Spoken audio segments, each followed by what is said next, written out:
Alrighty, welcome back to game 3. I am Jack Poro. Alongside me, I have my co-caster, Adrit Luna. How are you doing?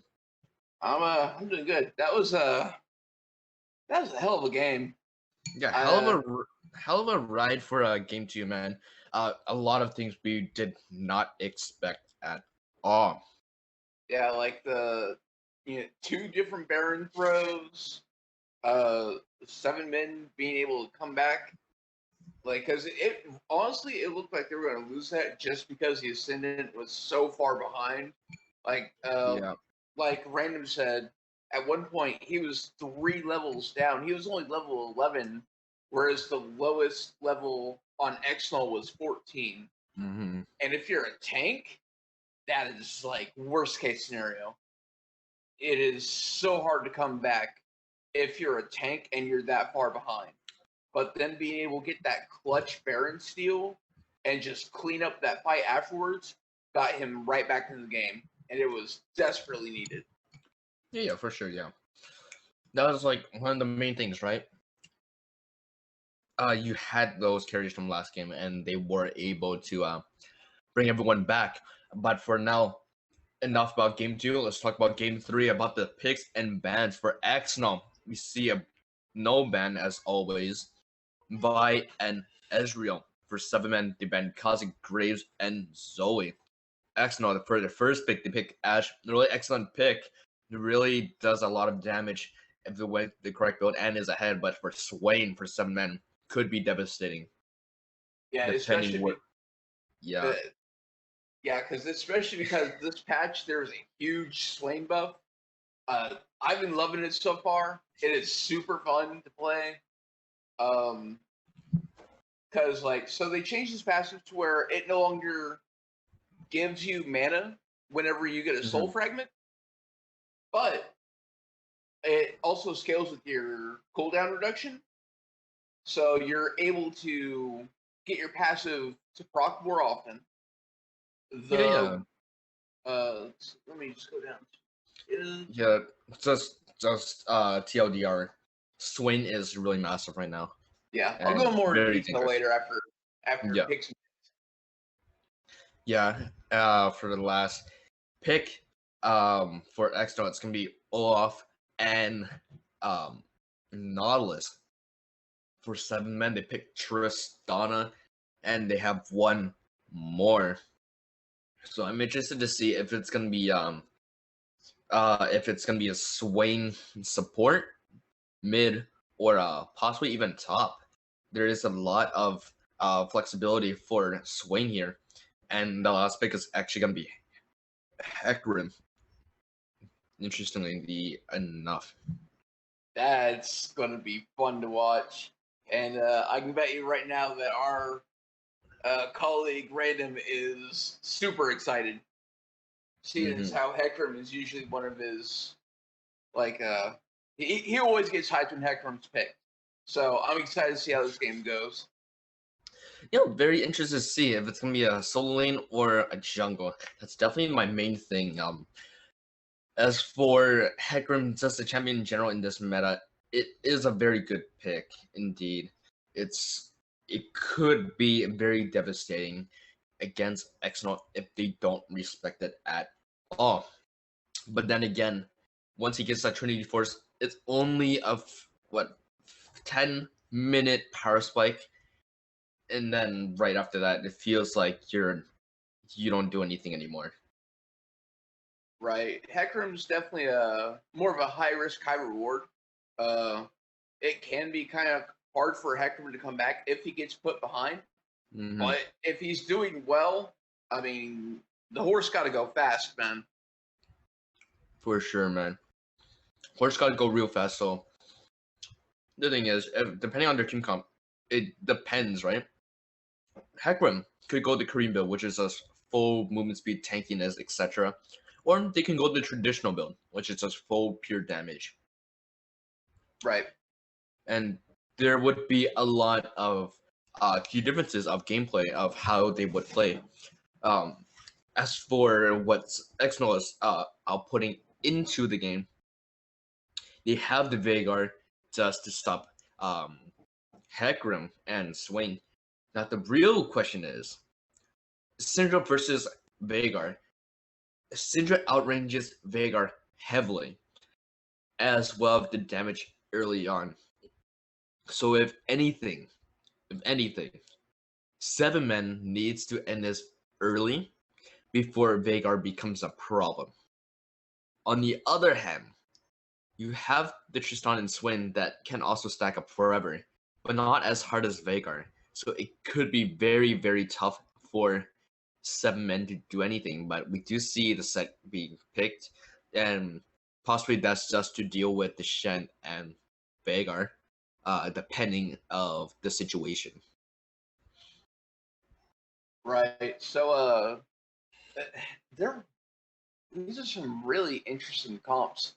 I like the Veigar and Shen picks both from EXNL right after seeing that Hecarim, because if you see that Hecarim, you know Hecarim, he's going to go all in.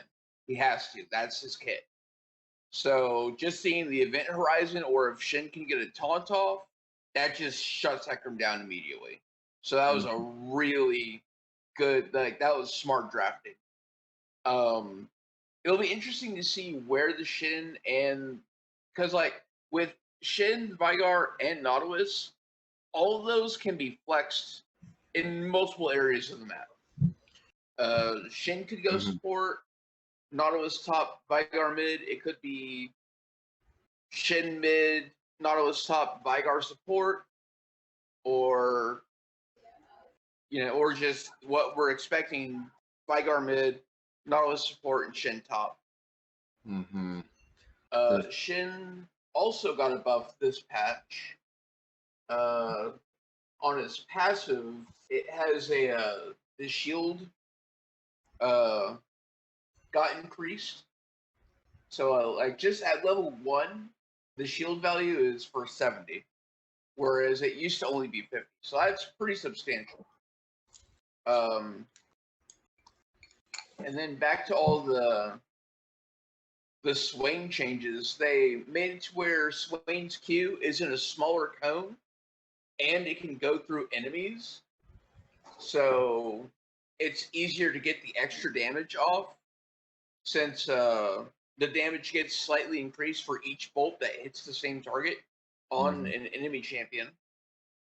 The W Vision of Empire, its range is massive now. At rank 1, if you're by, say you're red side and you're at blue buff, you can drop a W at the enemy's red buff. So, and that's just at rank 1. It now scales per rank as well. So where once it's max rank, it's almost global. The damage did get reduced on it, and but the mana cost later is also reduced. So it's more of it has a lot more utility now than just being able to have some vision in range and a decent chunk of damage. And then my personal favorite is the buff to his E. It is a 10-second cooldown at all ranks now. So that's, when we're talking cooldowns, that's actually a minor nerf at max rank. But earlier on, it's a huge buff. And then the best part is that now it only costs 50 mana at all ranks, which is lower than what it used to be at rank 1. So you're able to get it more often early for less mana. Very useful. Right, as you said, all those buffs does account for a lot of damage, shields, and many various things. But the thing I have to note here is that how will 7 men actually play around those buffs? Because it could be really, really rough if it doesn't work out for them, right? It's just depending on at their team comp, which is it seems like they're trying for skirmish heavy team. It could very well be very, very rough for them. It could be because EXNL's team, there's a lot of synergy there with a lot of CC. There's taunts, slows, hooks, knockups, AoE stuns, a lot of burst damage. Because of Microsoft stuff. But yeah. Keep it going. As you see, the stream is back up now. All right. Just saying that 7-man Syndrome could be a massive problem towards mid game. For EXNL, the real key element of their team comp is definitely gonna have to be on Ashe and Veigar. Towards how the game's gonna be happening and stuff. Right. Yeah. A lot of stuff to go over, but not enough time. Save some of those things we need to talk about for now. And we're gonna be heading into intermission. So stick around and we see you guys when the game starts.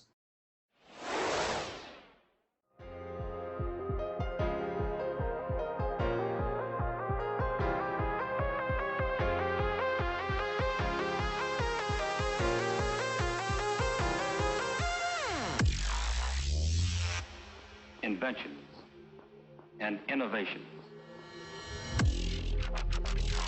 And now it's available for everyone.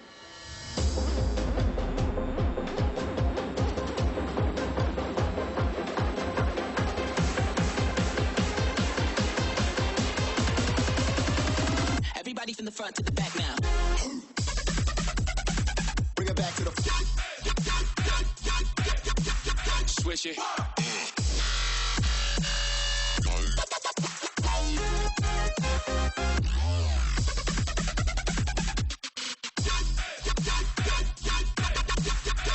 Yeah. Make the building collapse, drop the bomb.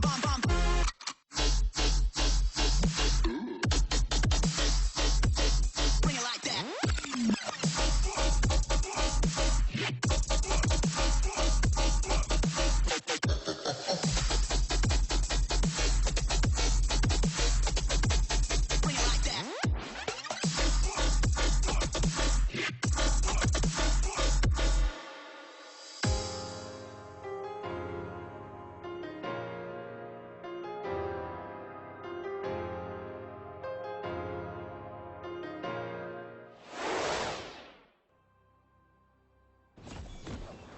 Alrighty.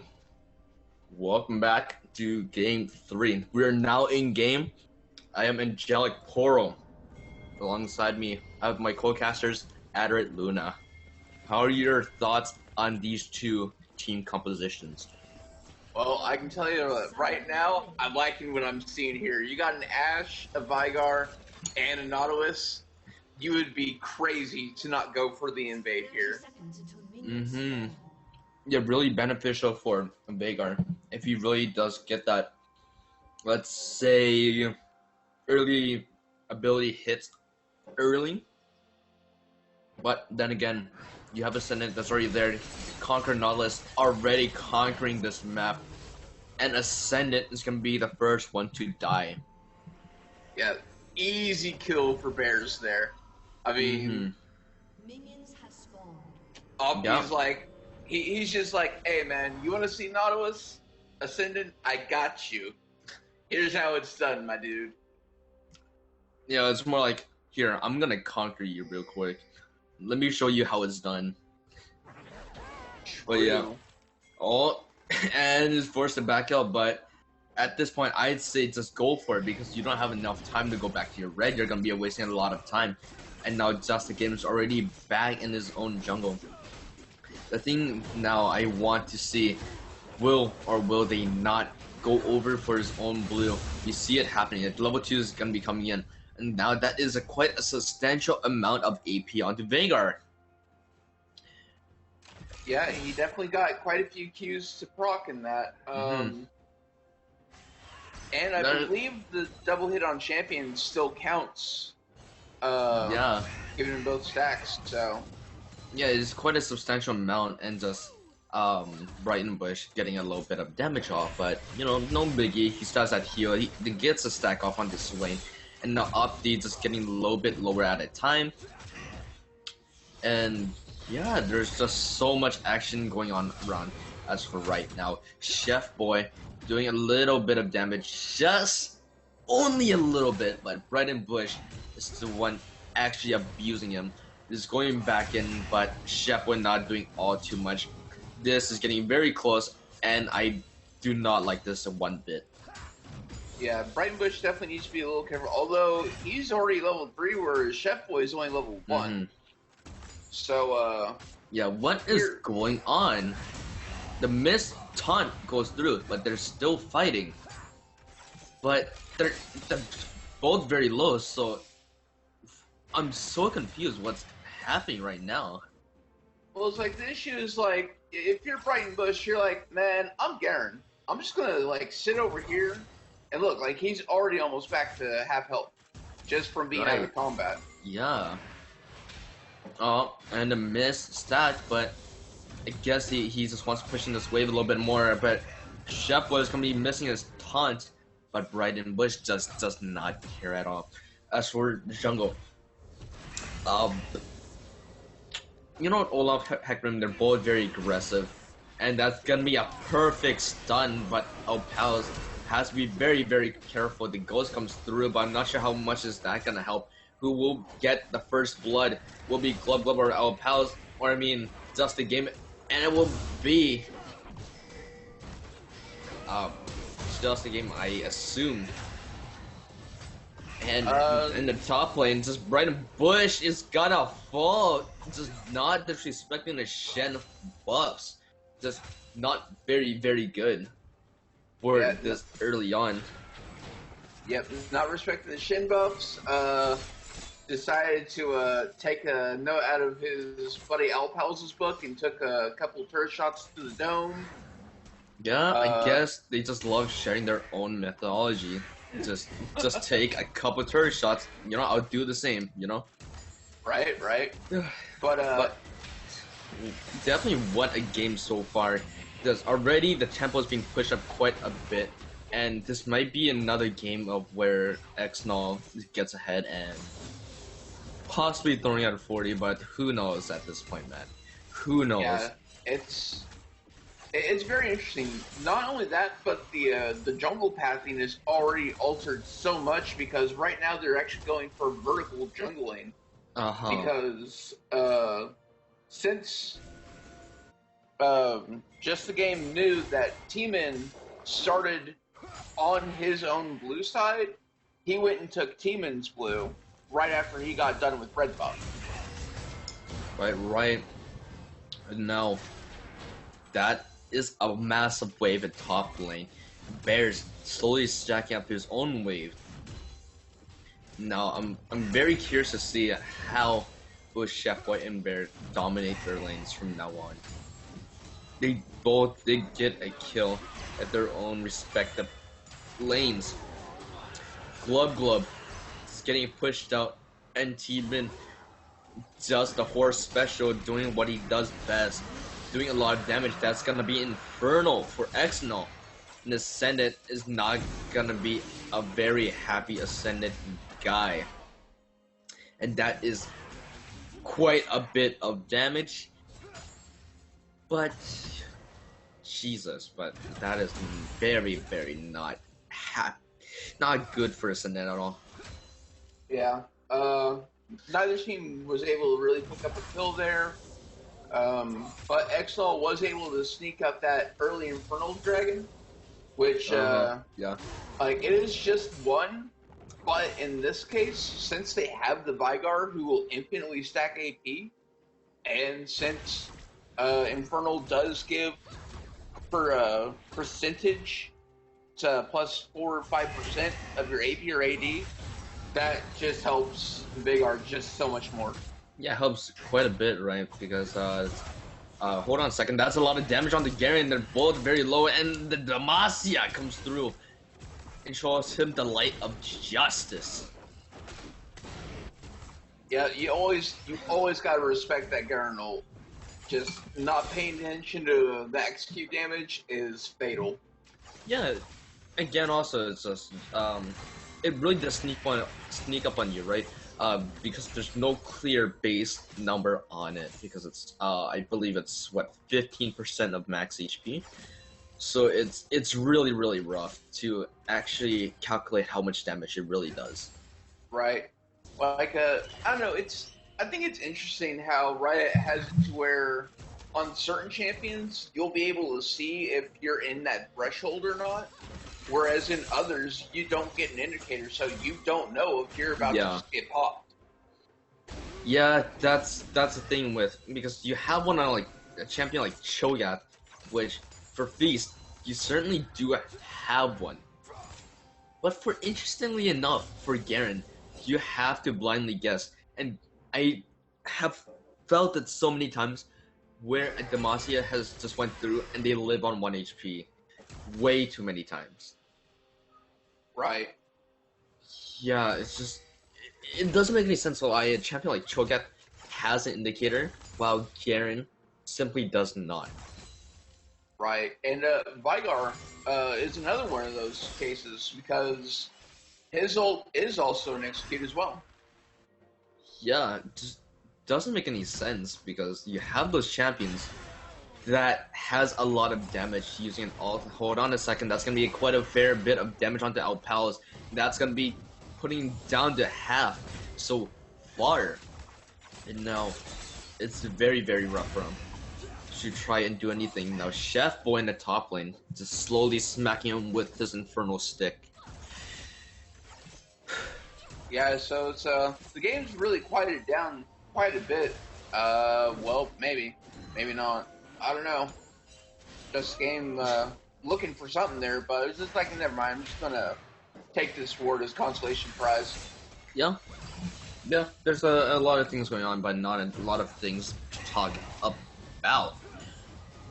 I mean, yeah, it's a very quiet game, but there isn't much to say except for this gank right here. That's gonna be a stun into a fear, and that's gonna be a plus R champion for sure, and that's gonna be a 1-0 for Alpalas. Yeah, very nice ult from Teeman, and good communication. Oh, good ult there. That's gonna be a depth charge coming through, and that's an excellent max range hook. Now Mokstar is gonna have to use everything just to escape, but they don't actually find the kill. It's still a 3-3, and they're still relatively equal in gold. Yeah, it was very nice engage by Bears and Opti. In the top lane though, that's gonna be quite a bit of damage onto Bright in Bush. But Chef Boy is playing definitely much better in this game. He knows that money isn't always the key to everything, so he's just basically just stacking up in EXP instead of looking for the kills. And that's an excellent look coming up from Alpalas, and slowly just burning Glub down even lower. That's gonna be an excellent hook, but an excellent ult coming up from Swain along with the exhaust, and now Bears is going to fall down. Next one is gonna be Opti, and Ascendant finds one. They're like kids in Halloween just getting candy. That's definitely one way of putting it. Teeman definitely showing how aggressive and scary his Hecarim has been, because we've seen it a couple times in split, and it's always a treat. And there it is again. Oh my god! Wow, man. Just damage Garen just hurts a lot. I'm certainly interested to see if this is gonna be a Trinity Force Garen or Black Cleaver Garen. There's so many belts you could go, but so little time to actually pick and choose. Yeah, with it being into a shin. Oh, And, hold up. oh, That's gonna be a fear. That's gonna be a push. And now this is very, very scary. That's not gonna be quite the kill on the Glove Glove, but instead Sheffield is gonna be finding one for himself. A perfect shield, just barely saving Glove Glove. yeah, that was a perfect stand united from Chef Boy. Able to get in there, keep Glub Glub alive, pick up the kill for himself. Like, Yeah, really excellent for Chef Boy. He was wow, it's just very, very well, and just able to actually get the Stand United off in time before something tragic happened. right. And Olaf right now is doing a little bit of invading, just trying to Yeah, do a use little bit that of to his advantage. yeah, just Like, do a hey, little shopping. Yeah. yeah, well, like, he's like, okay, so we know that Teeman just died, so I'm gonna go into his jungle and go steal his stuff real quick and get myself even further ahead and Yeah. put him behind. I mean, that's the beauty of the champion. You know the enemy jungler just has died, so you might as well abuse him while you can. And Right. just as Olaf, if anyone tries to stop you, you might as well just beat their brains in. Because you have the true damage from your E, and you are in Olaf, and it does a lot of damage. Right. Now, speaking of items, you were questioning what Garen was going to go earlier, and he did choose to go to Black Cleaver, which I like that choice a lot because you see Ninja Taba and Olaf, you had a Shin who's rushing Thornmail. Yeah, there's a lot of stuff going on right now. That's gonna be Alpals just barely dodging the axe. Now that's gonna be a lot of action going on to Vega, but not enough damage. Excellent stopwatch coming out from Glove Glove, but Just the Game is gonna be the one to fall, getting him the second to kill onto team and make that a third. That's gonna be a double kill and a missed taunt coming out from Chef Boy. He's not gonna be a very happy boy after that taunt. Yeah. And the action just keeps going. Or Yup, does yup. it? I mean, it's Ash, right? It really doesn't need to do anything as long as you have some mana when you're gonna get more damage and mana as time goes on. That's gonna be a perfect enchanted crystal arrow, but however, that rocket jump is gonna be the one to bring him out. That's gonna be a teleport coming from right in bush. However, that's not gonna be a single kill conversion for either teams. You have the Vanguard now. That's gonna be an excellent cage, a baby cage in fact, trapping all three of them in there. And unfortunately, it's not gonna be doing all too much. Yeah, so you get a couple teleports out, but I don't know, EXNL's looking pretty low, whereas 7 men, they're pretty healthy. They can potentially siege this, maybe go for the dive. Yep, that's certainly the case, man.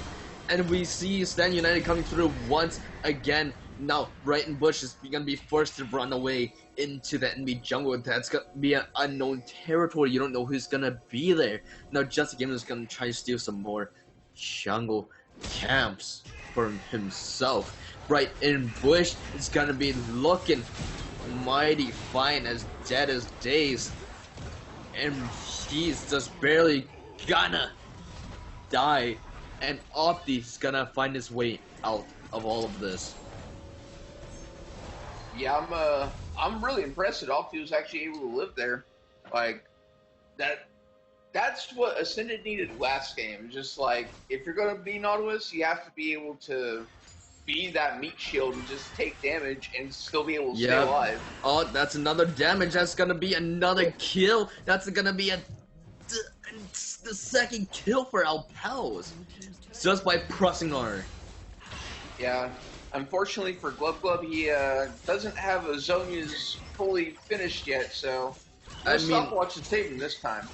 I mean, he's also going with the Glacial build since he has Glacial Shroud, so it's definitely not going to be online unless he wants to rush that as his second item, which is definitely going to be very, very, very bad for him.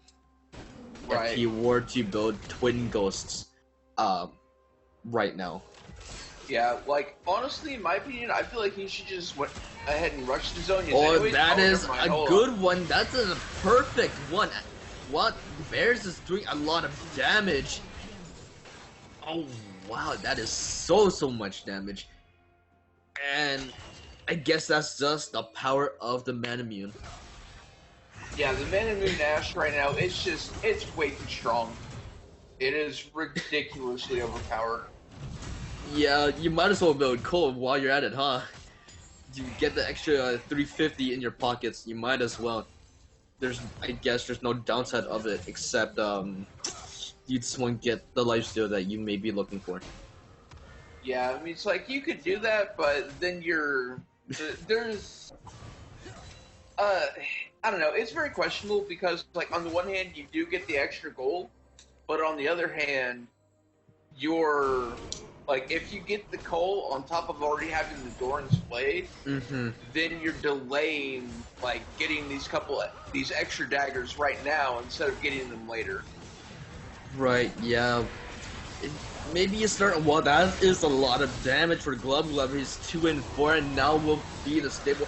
Steal happens, and now team is just not paying attention of what's the dragon HP, and just unfortunately Alpalsa is doing a lot of damage. Shepway will be the next to fall, and that will be the ace, unfortunately for EXNL. So here's the question: if you're EXNL, was it worth it? I mean, we stole the dragon, guys. Don't mind that we're all dead. We got the dragon. Yeah, you may have the dragon, but we took your life. That's definitely the name of the game right now because it's very bloodthirsty, and they definitely aren't playing up to par of what they would be at right now. Yeah, and that just goes to show, it's just like, because I believe it was Teeman and Mookstar that really helped clean that fight up. It's just like, I feel like EXNL was overestimating how much damage they have on everyone on their team, because, yeah, Glove has a lot of burst, Bears has a lot of damage, but Glove, he already tossed out his ult at the beginning of that, and he did get a kill off of it, which is all good, but yeah, it wasn't on either Teeman or Tristana. Yeah, it's just the actions that happen afterwards that question my, let's say, sanity. But yeah, it still worked out in their favor. It's whatever. It's done deal, and now they're around 3 or 4K up in gold. Right. So yeah, I just question it because they didn't need to go for the steal there because they didn't have the arrow up. They didn't have Nautilus ult up. That may be another kill for Teeman. He made tower dive this, but the GLP comes through, and that's gonna be a dead horseman of the apocalypse. Just very bad for him. That's gonna be a Olaf running it down. That's barely living, but it's not a done deal as for right now. And we do see a lot of damage coming through from 7 men. This is propelling the end of the game even faster as they would hope.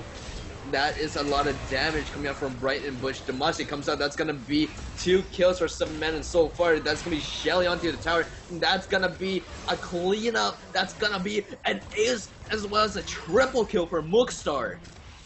Man, Mookstar really cleaning up, falling in on Bright and Bush, getting in there. You know, that Black Cleaver coming in super clutch. Because all Bright and Bush has to do is get in there and spin on people. And then that just lowers armor, just makes it to where Tristana does that much more damage. Like, right now, all Mookstar has is just, like, they have an extra BF sword, and they have Stormrazor. Now they have a full IE. Like, that's how much gold they were able to get off that. That was massive. Yeah, they're really not,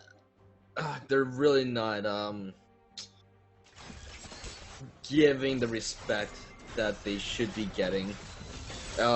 Smokestar really showing up this game as well as Teeman and Brighton Bush playing very, very well. And Ascendant, oh, that's so tragic. It's just nothing you could have done there.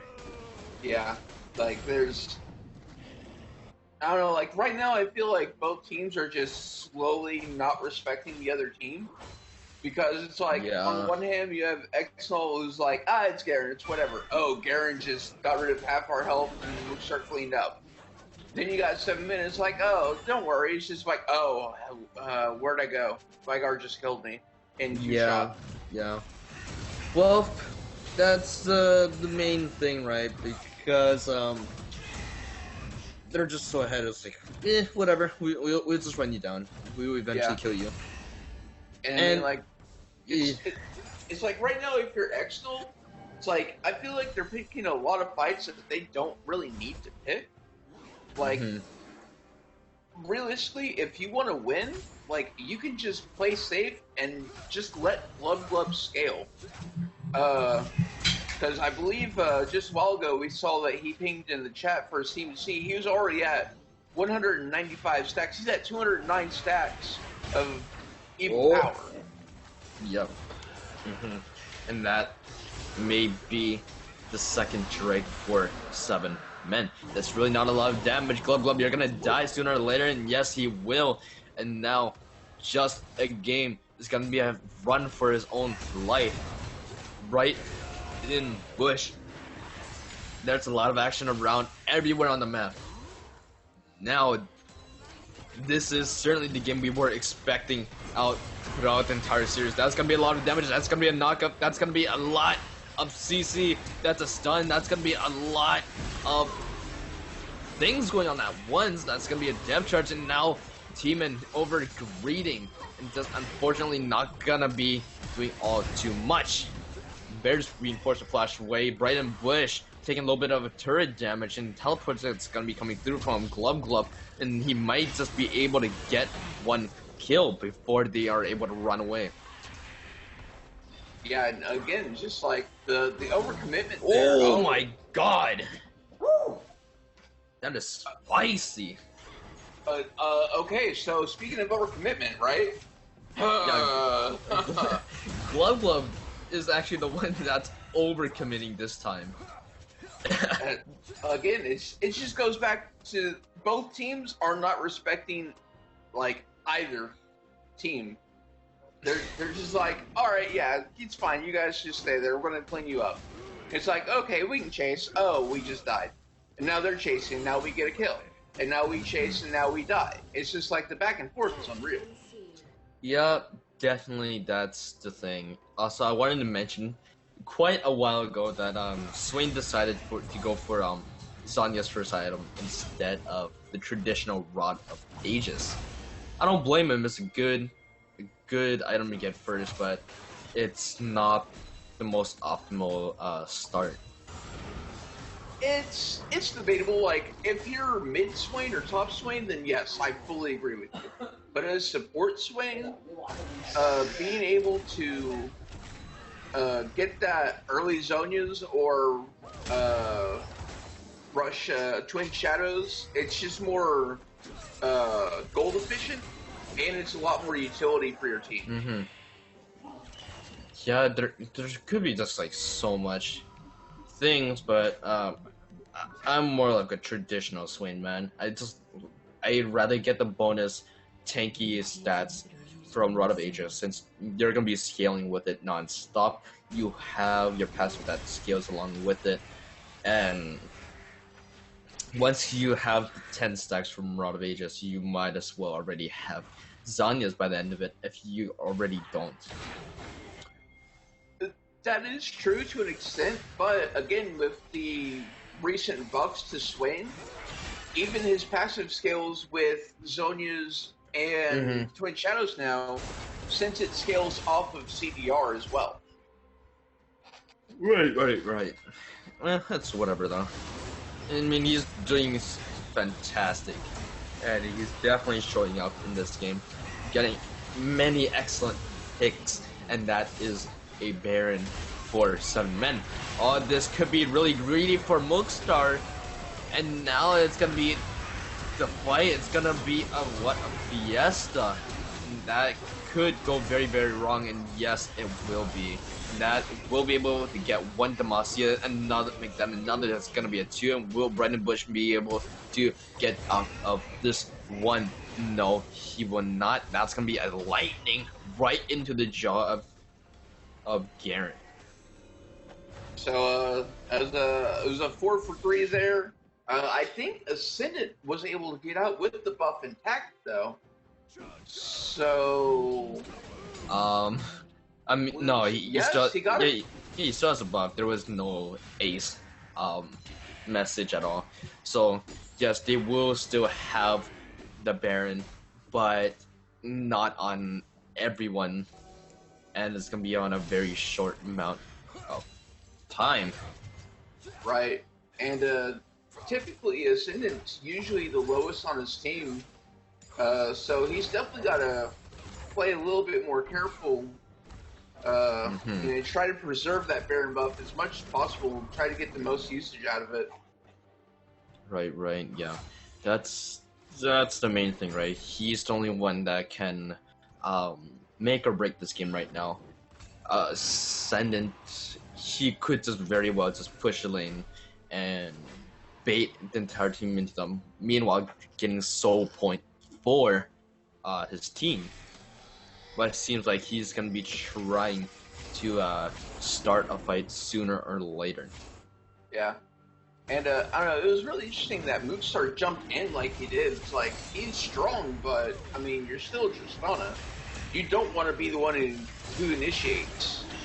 Right, and just this is very risky, very, very risky, and that's gonna be soul point for EXNL. But however, just 7 men, just they have the tempo right now. They have everything under control, and they are just basically just making EXNL bleed slowly and telling who's the boss of right now. Right. Oh man. Whew. And again, we just get another issue to where 7 men, they give the dragon over for free, but then they clean up. Like, this could be game right here, especially because Ascendant still has Baron buff. Yeah, I think it is game. There's no way that Opti actually 1v5s the entire team, and even if they do, it's very, very rough. And that's 1 turret down. Yeah, you can stall as much as you want, but it's not gonna happen. Yeah, GG, clean sweep from 7 men. Yeah, very, very good. Very, very well played from 7 men. Just like claps all around and pat yourself on the back. Very clean, except for the game 2 game. I don't know, like this game, I don't feel like it was very. The sweep itself was clean, but I wouldn't say that this game was that clean either, because there's just so many. There's just Mistakes, so much disrespect. yeah. Well, I wouldn't necessarily even say they're mistaken. It was just straight disrespect, like not respecting how much damage people could put out. I mean, we're looking at House, and it's just like he's off the charts right now. Yeah, that is certainly a lot of damage and stuff. That's just wow, man. Alpaus, he really showed up this series, did a lot of damage regardless of what they threw at him. 3 different types of gameplay, 3 different types of team comp, and just they could not use these team comps to their advantage and to beat 7 men.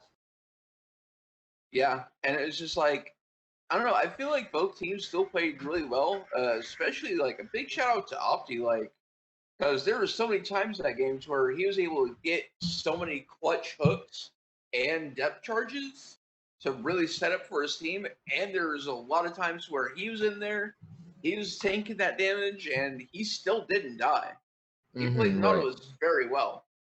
Unfortunately, it just wasn't enough to really clutch out for the team. Right. Yeah, that's the main thing, right? Because although you played it very well, just 7 men was just a step, um, a step ahead of whatever you tried to do. But if we do see them come back for the next, let's say, split, uh, we definitely want to see if they improve a lot more on the Barons and Dragons. As for right now, they are the champion of Noxus League, and yeah, there isn't quite much more to say. For sure. Yeah, I believe we're gonna be heading to intermission to set up an interview with the winning team. As for right now, stick around and we'll catch you guys after the intermission.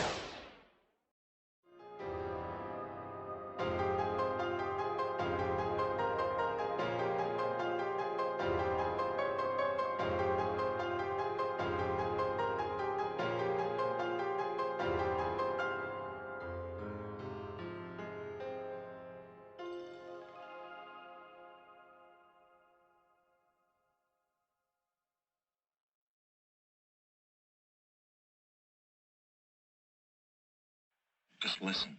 That's the way computers talk to each other.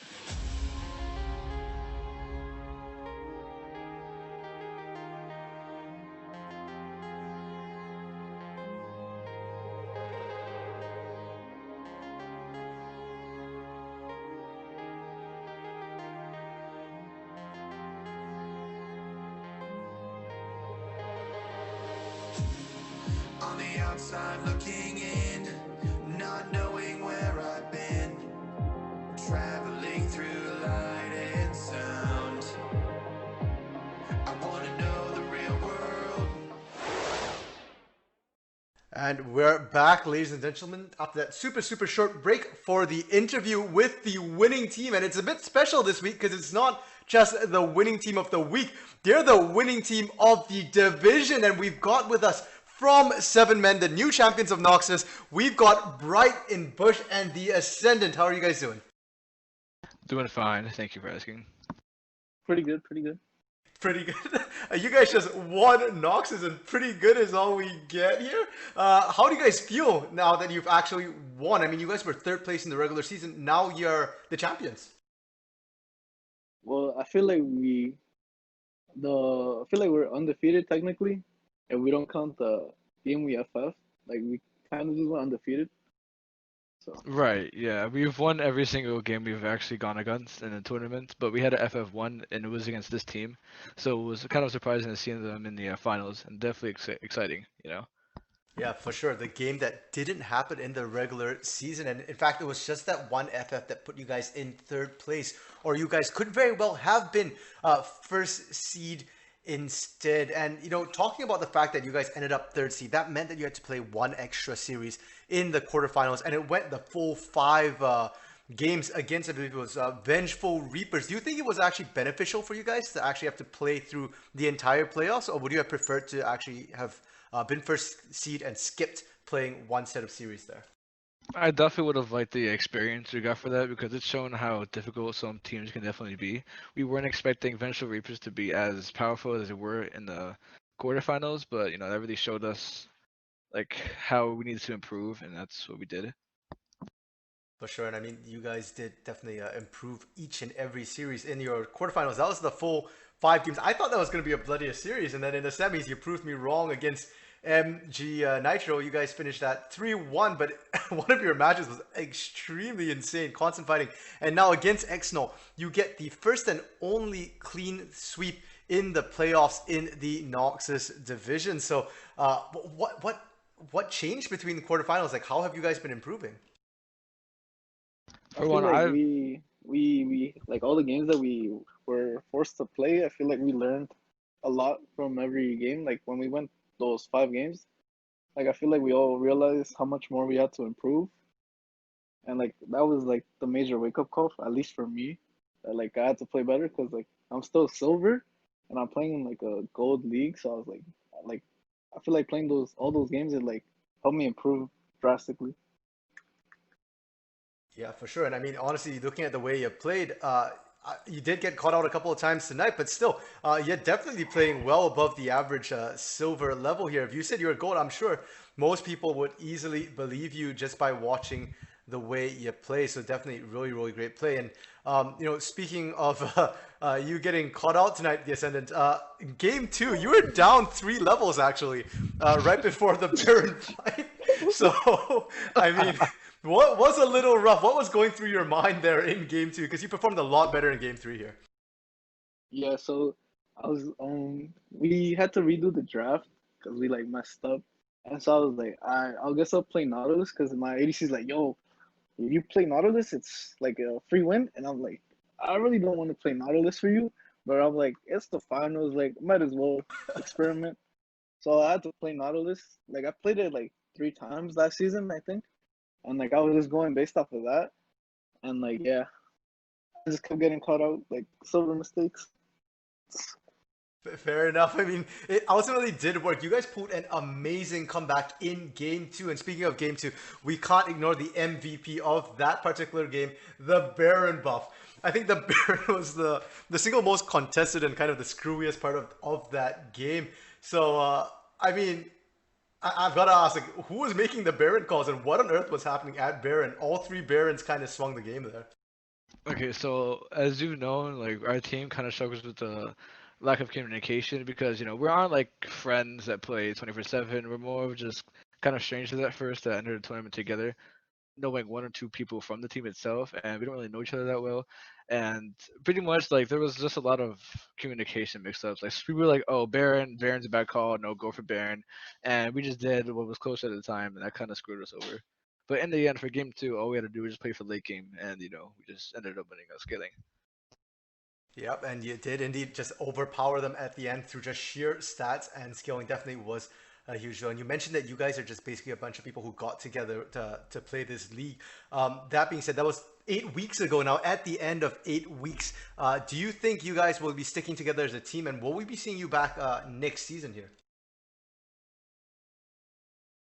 Speaking about that, like we're actually looking to expand our team, and we're actually looking for new recruits. So if people want to give it a shot to Yeah, we join have our like team, the most unreliable subs at times. I'm not trying to like throw calls or anything, but there's so many times where we had to like FF or wait stall try to do that stuff because we couldn't find anybody. Yeah, we're trying to we're definitely entering more tournaments together.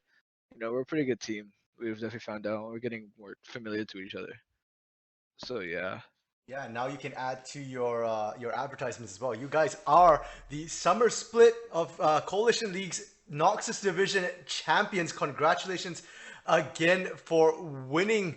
You guys will be put on our website, and I believe the rest of the sort of championship stuff will be processed throughout the week here. I think Doki's having computer problems again, so might be a little delayed, but they will come through for sure. And with that, was there anything that you guys wanted to particularly point out in the series, or anything that you guys want to say to chat here? I mean, I wasn't going to play this series. I was like playing really bad. Like I don't know. I just was having a bad week. So I'm like, yo, can we get a sub if possible? But like they were like, nah, like you can't. So I had to play. So yeah, that's all I can really say. Well, I hand don't know. out. You're a champion now. And Bright. I kind of feel like low key, like everyone at Twitch stream or in general kind of hates us. Like they kind of hate. I'm being so dead honest. Like I'm looking at Shallows and everybody always rooting for enemy team. I'm like, damn, where's our support, bro? Like, where's our support? I mean, to be fair, I think Clicker was kind of on your side, or I think it was on whichever side didn't pick the ball bear, and that was you guys in game 1 and 2. So you had at least one supporter there in the Twitch chat there. So Yeah, you guys don't have are not completely without fans, and now that you are the champions, I'm sure you'll have a lot more people cheering for you guys if you guys do come back here in the next season. Your names will be a lot more familiar here. So with that, we're pretty much done here with the interview. Thank you guys for popping by once again, and hope you enjoy the glow of winning the championship tonight. Thank you. All right, thank you. Okay, and with that, we will be sending them back to their channel here for 7 Men. And yeah, Luna and Poro, what do you guys think of the series in general here? So can we just talk about the irony that a Garen helped win the game for the Noxus division? I didn't even realize that until you pointed it out, but that's true. Hey, it's Noxus division, guys. Let's just scream Demacia everywhere. It's fine, right? Well, I mean, they did have the general with them in the bot lane there, the tactician Swain. So I guess it kind of True. balances out a little bit. Garen just with a bit of a cameo in the top lane there. I mean, he is bright in bush as well, and who's brighter than Garen here for Demacia?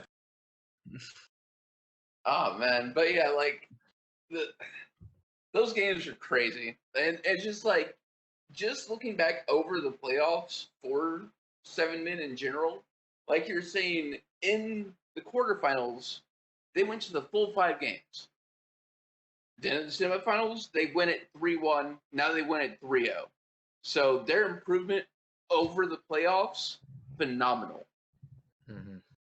Yeah, they just got better and better. I mean, I know that when I was looking at the quarterfinals, that was my favorite quarterfinal matchup, the 7 Men versus Vengeful Reapers. But I'll be honest, I had my doubts that 7 Men would make it all the way to the end. When they beat MG Nitro last week, though, that was, to me, a huge moment because they not only beat MG Nitro, they dispatched them with ease. Like, by the end of it, Game 4 just looked like a rollover, kind of similar to what we saw here in Game 3, where it just looked like 7 Men were in control the entire time. And yeah, they really brought it here in the finals. A 3-0 for Noxus. That's a first. Yeah, like, man, I don't know, man. It was just, like I said, the Game 2 and Game 3, they were a bit messy, but either way, it's just like the Game 2, I feel like is definitely the most exciting, just because, like you said, and I believe you said in Game 2, or it might have been Game 1, I don't remember random, but you stated that most Noxus division games, they typically don't go past that 30-minute mark. So when they do, you're just like, oh man. It's like, well, what's going to happen now? Yeah, I don't remember when I said that either, but definitely, like, it is something, even for this game, like, once you start hitting the 30 minutes, I don't care how ahead 7 Men is, once you start passing the 30-minute mark, if they can't seem to close it out, when you hit 40, it's a coin toss.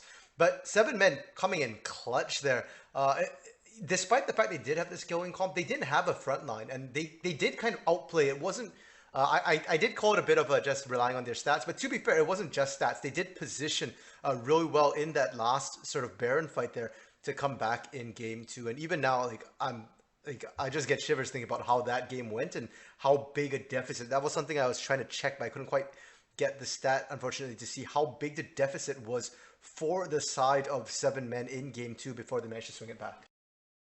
Right. And then, like, in Game 3, it's just like there's 2 times where there was a fight happening over Dragon, and EXNL ended up with, being able to either steal or take the Dragon. But in doing so, they had already blown ults, or they were just too low, and they just kept fighting and just got rolled over. And when those fights happened like that, that really gave more steam to 7 Men, especially in that last one where they were just able to end with Descendant still having that Baron buff. Yeah, normally we talk about how objectives is more important, macro is the more important thing. Well, 7 Men threw all of that away. They went for the micro. They were just like, we want kills. And I know that Teeman has that preference in the early game, but it was not just the early game, the series. It was every single time they would pick the fight over Dragon. And you know what? It actually worked for them. Instead of saying that they greeted for kills and kind of threw games because of it, it was quite the opposite. They greeted for kills and they ended up winning because of that. I just want a disclaimer here. I'm not recommending people do this in solo queues and throw away objectives to get kills. But hey, if you're 7 men and all of you are on the same page, see hero, kill hero. Maybe kills do win games. Right? It just looks like, to me, it depends on the timing that it happens. Because both times when it happened, it was when respawn timers were starting to spike. So it's just like, okay, we'll give this, but we're going to kill all of them, and we're going to see any of them for like 20 seconds. Do it again later. Okay, now they're all down for like 35, 40 seconds. Let's just go end it now. Yeah, and so it's like, in a way, it's almost a combination of both micro and macro. Yeah, and it worked out too. Like, especially every time they got the kill, we saw how much the Baron was causing people to throw when there was anyone around. 5v4, 5v3, they still couldn't properly secure Barons for either teams here. So I guess, yeah, killing everybody, ace them. That's the safe way to secure a objective there. There's no one to oppose you for the next 30 seconds, like you said, and then you can easily get a buff, convert that, and, you know, make that a win like they have. And with that, that is Noxus now crowning their champion. In terms of the other two divisions, we will be having the Silver Division stream tomorrow at its regular 1 p.m. Eastern time, and that will be between Roar Yordos and Hype Esports. There will be a very, very interesting game because Hype Esports did struggle in the regular season, but they made a really good playoff run here. And the Demacia division, which their games are still currently ongoing, will be streaming that on Monday, 1 p.m. Eastern as well. So on the Monday will be the Demacian division. We'll see who wins on that one as well. But for now, we've just got the Noxus division champions. And once again, it is 7 men. With that being said, before we end the stream here, Luna and Paul, is there anything you guys would like to add? No, just congratulations to 7 men. They played a really excellent series, and to Demacia and Silver League. It's just I'm interested to see how those games go. For sure. Yeah, for sure. Definitely good luck to everyone who's still playing, or to the games that will be casted either tomorrow or Monday. Unfortunately, I won't be available for them because I'm actually going to be going out of town, so I'll be away from my computer. So, good luck to those teams, and yeah, just everyone have a good night. For sure, and because this will be our last stream for last live stream, pardon me, for the summer split here. Thank you all for playing, for watching throughout the season. Without you guys, it'd be nigh impossible to pull off the splits here. Thank you all for tuning in. I hope we do see most of our players back again for the fall split. Details will be released on our Discord channel and on the website as well, which is coalitionleague.wordpress.com. And so thank you all. Continue to stay safe, and we'll see all of you around.